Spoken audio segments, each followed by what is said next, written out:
Buonasera a tutti, sono una cantante neomelodica e a nome di tutti i miei colleghi neomelodici messi in regola, che pagano le tasse, avrei un messaggio da lanciare al signor De Luca Vincenzo, il nostro presidente della Campania.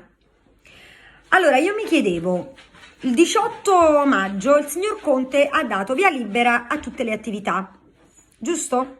E anche la mia è un'attività.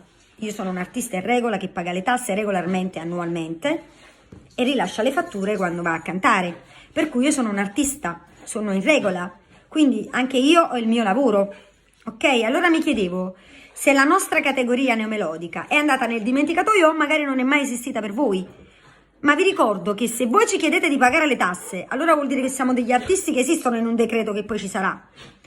Ecco, quindi io mi chiedo in questo decreto che ci sarà, sperando che ci mettiate in condizioni di lavorare, perché noi viviamo di questo, ovviamente. E mi chiedevo, visto che aprite anche le attività, se una persona in una villa privata, che so, vuole fare una serenata o vuole fare una festa o vuole fare, non so, un qualsiasi cosa e vuole chiamare Stefania Lai a cantare, in che condizioni devo andare e quando posso andare soprattutto?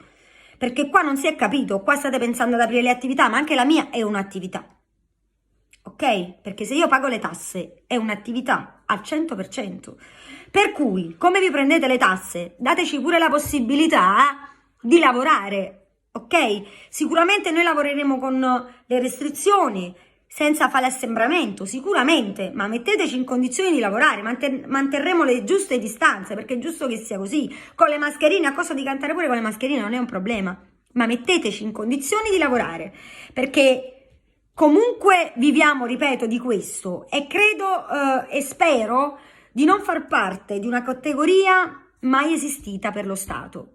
Ripeto, se io pago le tasse, sono un artista in regola, anche io ho diritto di lavorare come lavorano tutti, per cui mettetemi e metteteci in condizioni di poter lavorare quanto prima, sperando che in questo prossimo decreto ci sarà anche la categoria neomelodici, in regola ovviamente. Grazie e buona serata.